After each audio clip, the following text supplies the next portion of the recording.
Bill, thank you. And now to our big story. ACT scores dropped nationwide to their lowest point in 3 decades. Almost 1.5 million high school seniors took the college admissions test this year.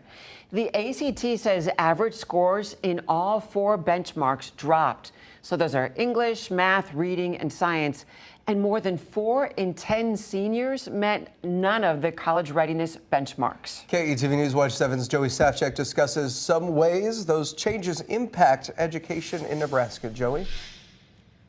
Bill, Julie, proponents of standardized tests say they help states see where students struggle and where curriculum changes might be beneficial. But critics worry they can be inequitable with disparities in access to tutoring and might not actually be the best measure of a young person's aptitude or attitude towards success.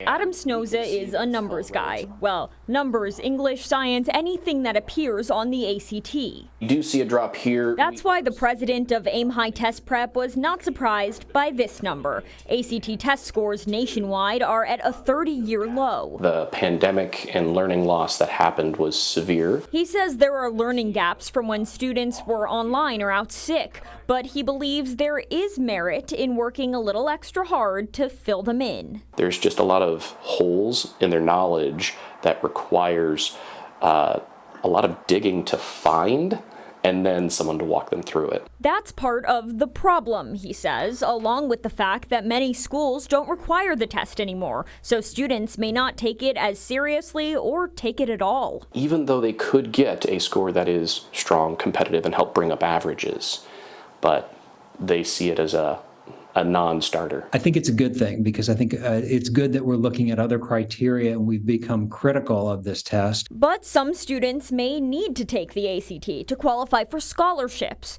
So as part of the solution to make the financial aid system more equitable, UNO Vice Chancellor Rich Klein says 1/3 to 1/2 of the money that would historically go to students based on their ACT scores will in fall 2024 be diverted to students based on financial need. It is really trying to align the resources that we have to help the most students actually achieve those dreams that they might have.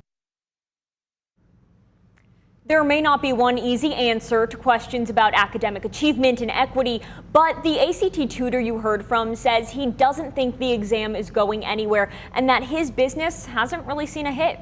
Rob, Julie?